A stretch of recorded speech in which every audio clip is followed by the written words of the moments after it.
This is NDTV.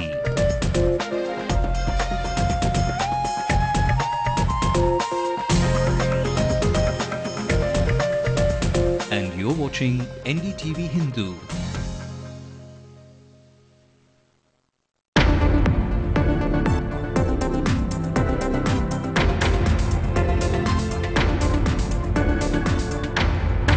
An elaborate bandobast comes into place for the big counting day. Three-tier cordoning systems and anti-sabotage checks take positions at vantage points. Namla ella counting center le minimum or 16 pair paramilitary all irupanga.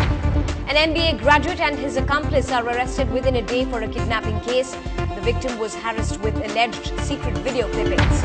A public interest litigation comes up at the Madras High Court against the Chief Information Commissioner's functioning. And days after a final year engineering student commits suicide, the director of the Premier Institute says they could have saved him. So it's a collective responsibility, but we will certainly increase the number of counsellors. We'll try to watch closer. We have some standard procedures by which we watch students.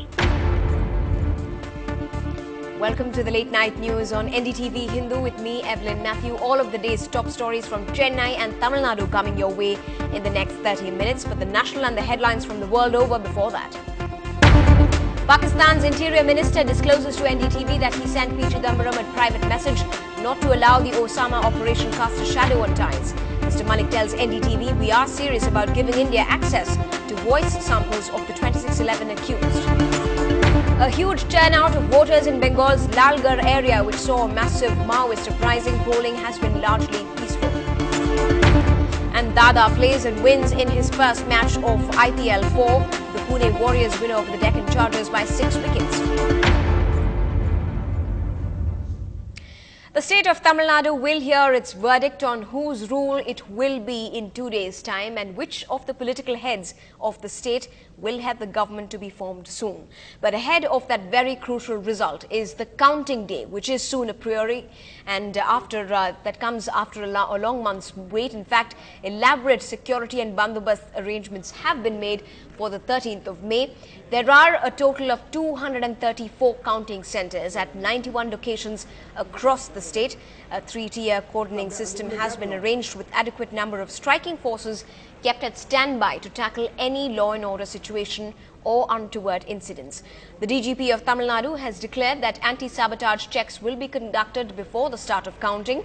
Security will also be provided to the officers of the political parties and candidates.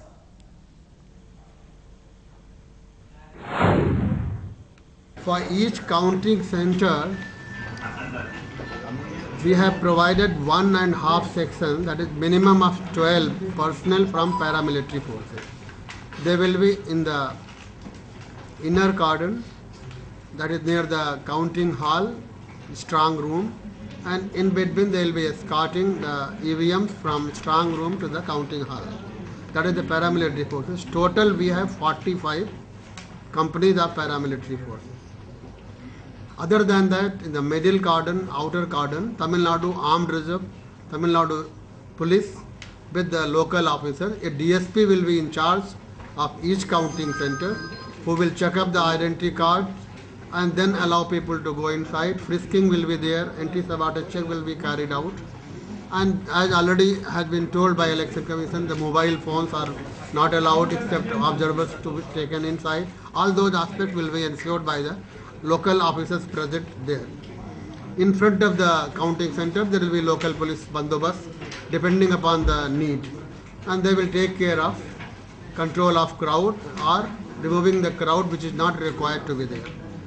Moving on, in a script straight out of Pulp Fiction, the Chennai Suburban Police rescued a woman within 24 hours of her being kidnapped. And no, it was not a gunda who kidnapped the 24-year-old girl, but an MBA graduate working in the private sector as an assistant manager, no less. The kidnappers are now lodged at the Pural prison, but what prompted the kidnap?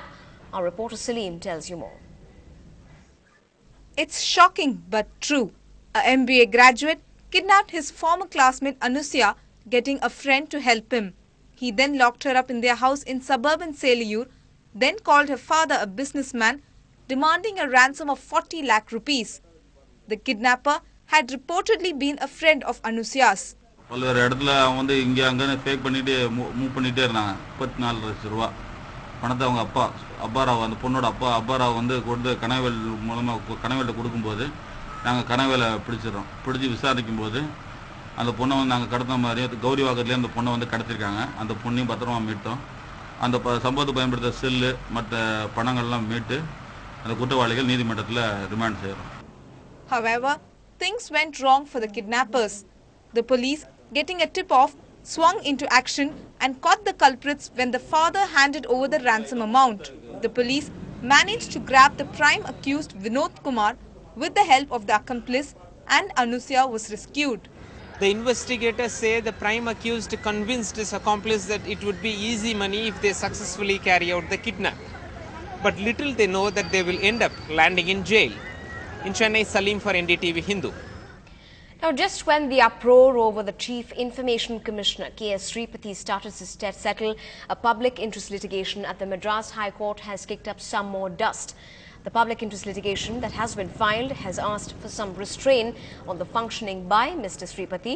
The petitioner alleges that the senior officer's appointment was not done in a proper manner. Earlier on, a similar PIL was filed that ultimately had the High Court restraining 3 information commissioners from going ahead with their duties.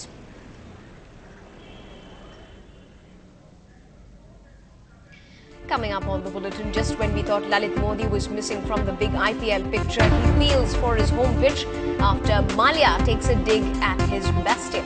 That's in just a bit.